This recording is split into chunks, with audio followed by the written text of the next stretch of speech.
Afternoon students, स्वागत है आप सभी का हमारे यूट्यूब चैनल पर जिसका नाम है सौरभ क्लासेस फॉर हिस्ट्री।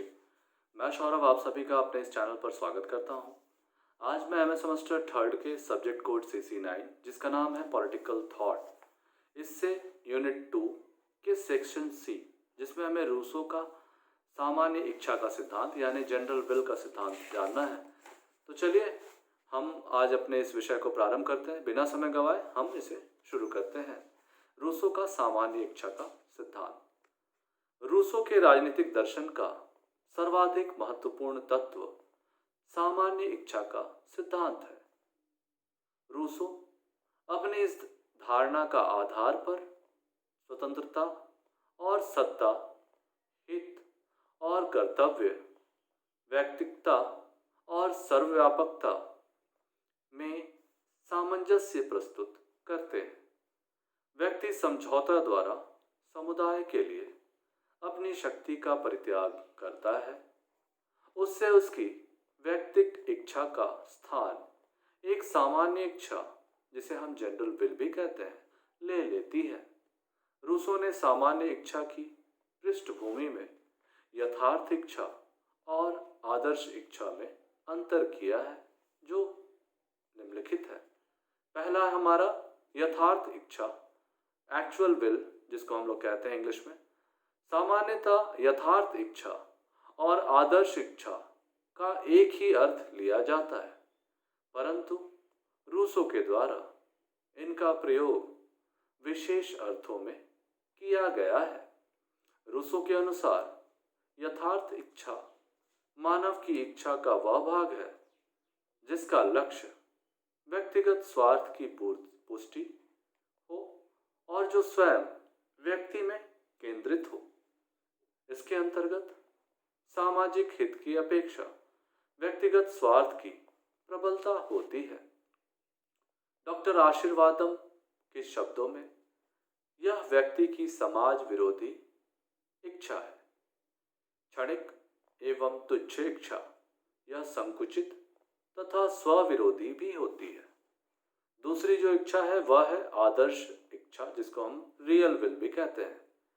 इसके विपरीत आदर्श इच्छा मानव की वह इच्छा है जिसका लक्ष्य संपूर्ण समाज का कल्याण है। इस इच्छा के अनुसार मानव स्वयं के हित को सामाजिक हित का अभिन्न अंग मानता है तथा संपूर्ण समाज के हित को दृष्टि में रखते हुए विचार करता है। इस इच्छा में व्यक्तिगत स्वार्थ का सामाजिक हित के साथ सामंजस्य तथा व्यक्तिगत स्वार्थ पर सामाजिक हित की प्रधानता होती है। डॉक्टर आशीर्वादम के शब्दों में यह जीवन के समस्त पहलुओं का व्यापक रूप में दृष्टिपात करती है। यह विवेकपूर्ण इच्छा है। यह व्यक्ति और समाज में सामंजस्य को प्रकट करती है। जहां तक सामान्य इच्छा का संबंध है, सामान्य इच्छा मानव की आदर्श इच्छाओं का योग मात्र है। दूसरे शब्दों में कहा जा सकता है कि सामान्य इच्छा मानव की इच्छा का वह श्रेष्ठ भाग है जो संपूर्ण समाज के लिए आवश्यक रूप में हितकर हो। यहाँ भी डॉक्टर आशीर्वादम ने कहा है कि सामान्य इच्छा की परिभाषा एक समाज के सदस्य की आदर्श इच्छाओं के योग अथवा इससे भी अधिक उत्तम शब्दों में उनके एकीकरण के रूप में की जा सकती है। प्रसिद्ध विद्वान ग्रीन ने सामान्य इच्छा की सूक्ष्म और अर्थपूर्ण व्याख्या करते हुए लिखा है कि सामान्य आदर्शों की सामान्य चेतना ही सामान्य इच्छा होती है। रूसो की विचारधारा के प्रमुख व्याख्याकार बोसांके के अनुसार सामान्य इच्छा संपूर्ण समाज की सामूहिक अथवा सभी व्यक्तियों की ऐसी इच्छाओं का समूह है जिसका लक्ष्य सामान्य हित की पुष्टि होती है। उपयुक्त विवेचनाओं से स्पष्ट होता है कि रूसो की सामान्य इच्छा के दो महत्वपूर्ण अंग होते हैं। पहला, सामान्य व्यक्तियों की इच्छा और दूसरा, सामान्य हित पर आधारित इच्छा। सामान्य इच्छा के इन दोनों अंगों में द्वितीय प्रथम से अधिक महत्वपूर्ण है और जैसा कि स्वयं रूसो ने कहा है, मतदाताओं की संख्या से कम तथा सामाजिक हित की भावना से अधिक इच्छा सामान्य बनती है, जिसके द्वारा वे एकता से बंधे होते हैं। सामान्य इच्छा का निर्माण। इस संबंध में रूसो का कहना है कि हम सबकी इच्छा के चलते और सामान्य इच्छा पर पहुंचते हैं। जब कभी जनता में के सामने कोई प्रश्न उपस्थित होता है तो जनता का प्रत्येक व्यक्ति उस प्रश्न पर व्यक्तिगत दृष्टिकोण से विचार करता है। ऐसा समाज यदि सभ्य और सुसंस्कृत हो और उसमें नागरिकता की भावनाएं हो तो विचारों के आदान प्रदान की इस प्रक्रिया में व्यक्तियों की स्वार्थमयी उदय होता है। स्वार्थमयी इच्छाएं एक दूसरे की इच्छाओं को नष्ट कर देती हैं और इस प्रक्रिया के परिणाम स्वरूप सामान्य इच्छा का उदय होता है।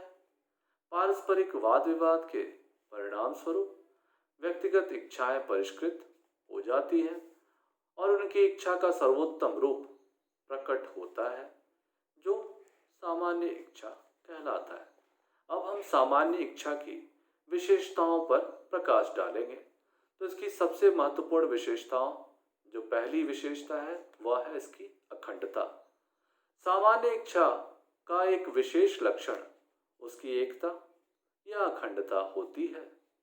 यद्यपि सामान्य इच्छा की एकता में विभिन्नता भी होती है, किंतु विवेक युक्त और बुद्धिजन्य होने के कारण इसमें किसी भी प्रकार का आत्मविरोध नहीं होता।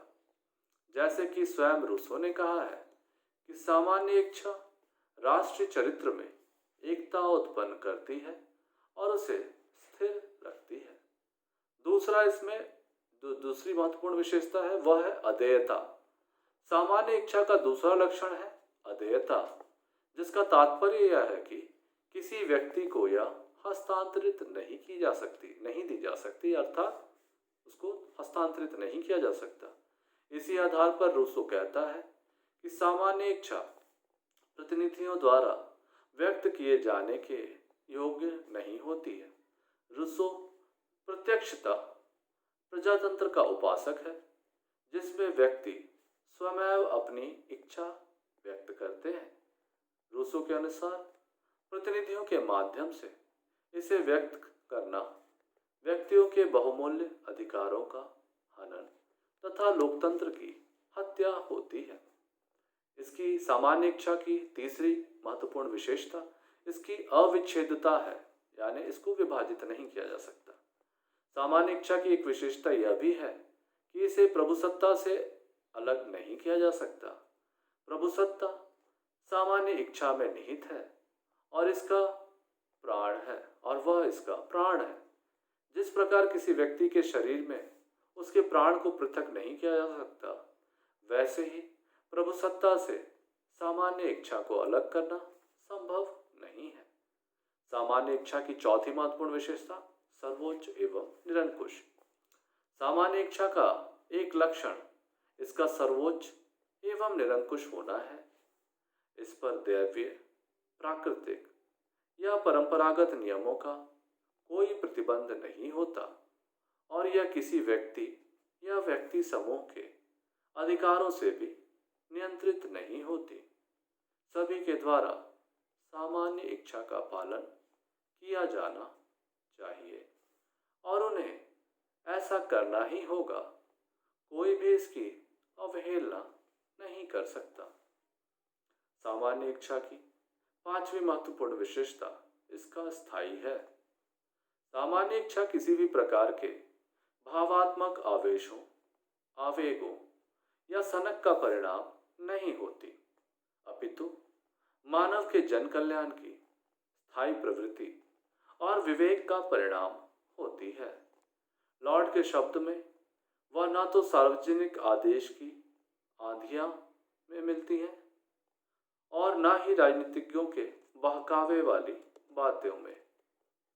इसकी छठी महत्वपूर्ण विशेषता इसका लोक कल्याणकारी स्वरूप है। सामान्य इच्छा का सबसे महत्वपूर्ण लक्षण लोक कल्याण है। सामान्य इच्छा व्यक्तियों की आदर्श इच्छाओं का योग होता है और व्यक्तियों के ये आदर्श इच्छाएं जन कल्याण से प्रेरित होती हैं। अतः सामान्य इच्छा का लक्ष्य सदैव ही संपूर्ण समाज का कल्याण होता है। स्वयं रूसों के शब्दों में सामान्य इच्छा सदैव ठीक ही होती है, परंतु वह निर्णय जो इसका पथ प्रदर्शक होता है सदैव समझदारीपूर्ण नहीं होता। सामान्य इच्छा की सातवीं महत्वपूर्ण विशेषता विवेक पर आधारित औचित्यपूर्ण इच्छा है। यह इच्छा किसी भी प्रकार की भावनाओं पर नहीं वरन तर्क तथा विवेक पर आधारित होती है। स्वयं रूसो के शब्दों में सामान्य इच्छा सदैव ही विवेकपूर्ण एवं न्यायसंगत होती है, क्योंकि जनता की वाणी वास्तव में ईश्वर की वाणी होती है। अब हमने सामान्य इच्छा की विशेषताओं को देखा। अब इसके बाद हम सामान्य इच्छा की आलोचना करेंगे और देखेंगे कि इसमें क्या क्या कमियां हैं। रूसो की सामान्य इच्छा का सिद्धांत राजनीतिक चिंतन के सर्वाधिक विवादास्पद विषयों में एक है। एक और कुछ विचारकों की दृष्टि में सामान्य इच्छा का सिद्धांत यदि भयंकर नहीं तो सराहनीय अवश्य है, सारहीन अवश्य है जबकि दूसरे विचारकों के लिए यह सिद्धांत लोकतंत्र तथा राजनीतिक दर्शन का एक बुनियादी पत्थर है। इसके आलोचना हम कुछ महत्वपूर्ण तथ्यों के द्वारा उपशीर्षकों के माध्यम से करेंगे। इसका पहला जो महत्वपूर्ण आलोचना है वह है इसका अस्पष्ट एवं अव्यवहारिक रूप। रूसो की सामान्य इच्छा का विचार नितांत अस्पष्ट और अव्यवहारिक है। एक विशेष समय पर सामान्य इच्छा का ज्ञान प्राप्त कर सकना बहुत ही कठिन ही नहीं वरन लगभग असंभव है। स्वयं रूसो इस संबंध में पूर्ण निश्चित नहीं है कि वह अपने ग्रंथ सामाजिक समझौते में इस संबंध में विभिन्न तथा परस्पर विरोधी बातें कहता है। सामान्य इच्छा के निवास के संबंध में यह अनिश्चितता निस्संदेह सोचनीय है। वेपर ने लिखा है कि जब रूसो हमें सामान्य इच्छा का पता ही नहीं दे सकते तो इस सिद्धांत का प्रतिपादन का लाभ ही क्या हुआ। रूसो ने हमें एक ऐसे अंधकार में छोड़ दिया है जब हम सामान्य इच्छा के बारे में अच्छी तरह सोच भी नहीं सकते।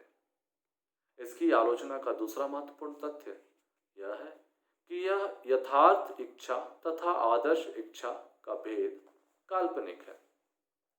रूसो का सामान्य इच्छा का विचार यथार्थ और आदर्श इच्छा के भेद पर आधारित है, लेकिन जैसा कि हॉबहाउस ने कहा है कि यथार्थ इच्छा तथा आदर्श राज इच्छा का अंतर व्यवहार में सही नहीं होता।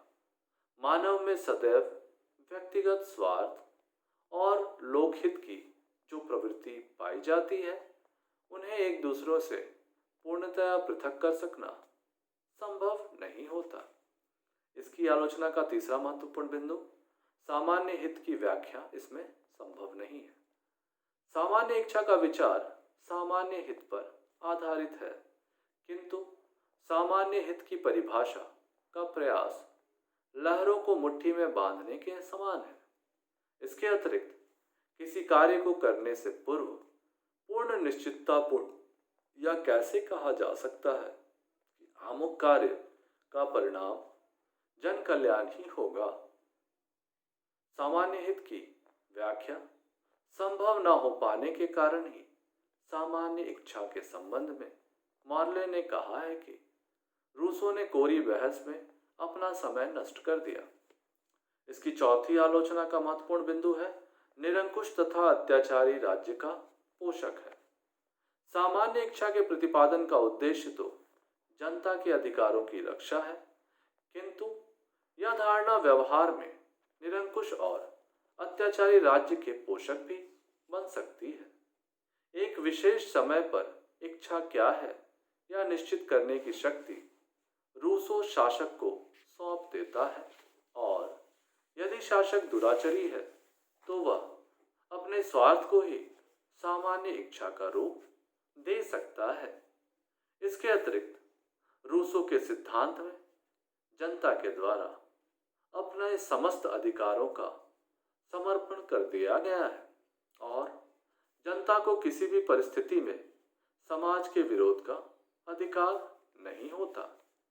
इसकी आलोचना का पांचवा महत्वपूर्ण बिंदु है प्रतिनिधित्वात्मक प्रजातंत्र से प्रतिनिधियात्मक प्रजातंत्र में संभव नहीं है सामान्य इच्छा। रूसो का विचार है कि सामान्य इच्छा की सिद्धि के लिए सभी व्यक्तियों द्वारा प्रत्यक्ष रूप से प्रभुसत्ता के प्रयोग में सक्रिय भाग लिया जाना चाहिए। इस शर्त का पालन प्राचीन यूनानी नगर राज्यों ने भले ही संभव हो, वर्तमान समय में प्रतिनिधियात्मक प्रजातंत्रों में कतई संभव नहीं हो सकता।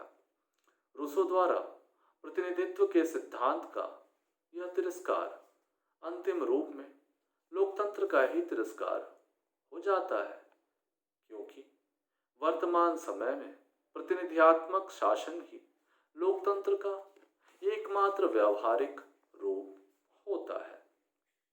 इस प्रकार हमने सामान्य इच्छा की आलोचना देखी। अब हम इसके महत्व पर प्रकाश डालेंगे।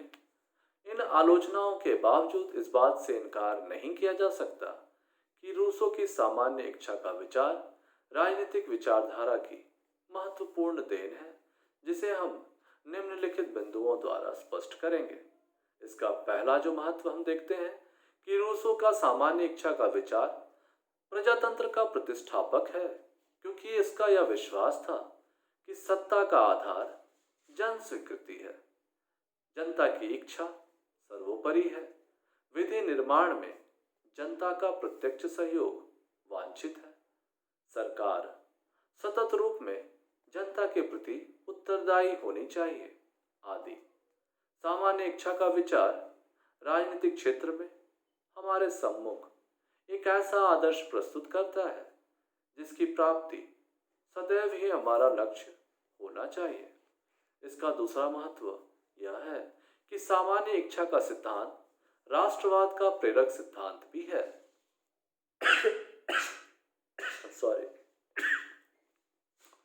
क्योंकि सामान्य इच्छा की धारणा में यह आशय मिलता है कि जिस जीवन में समता, स्वभाव, एकता, साहचर्य, समर्पण, आत्मीयता तथा सम्मान की भावना है, वही जीवन श्रेष्ठ है।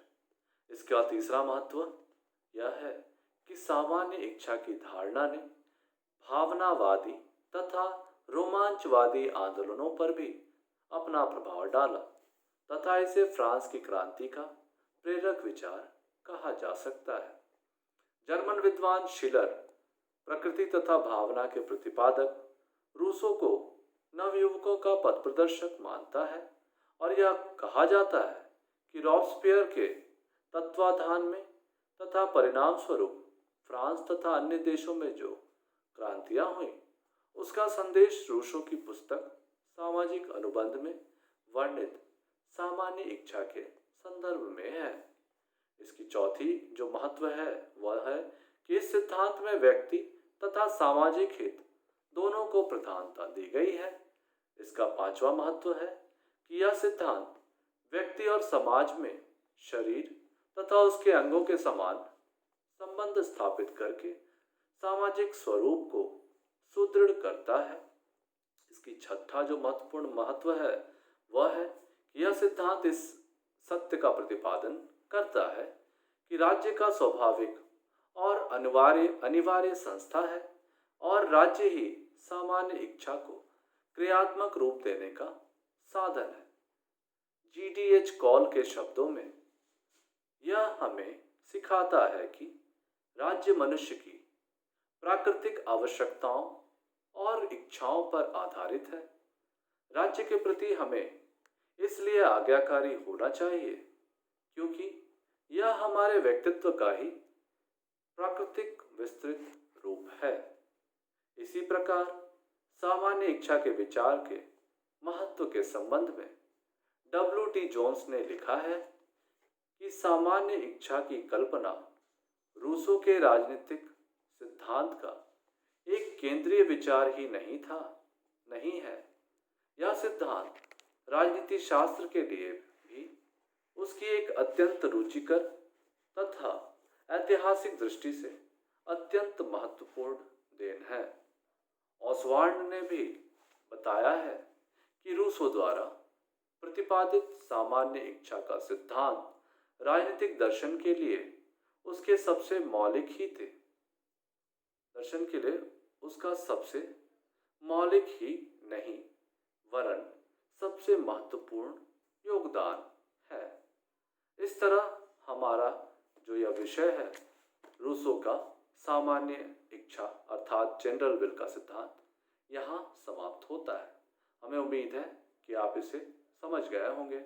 यदि आपका कोई सवाल या सुझाव हो तो आप हमें कमेंट सेक्शन में जवाब लिख सकते हैं।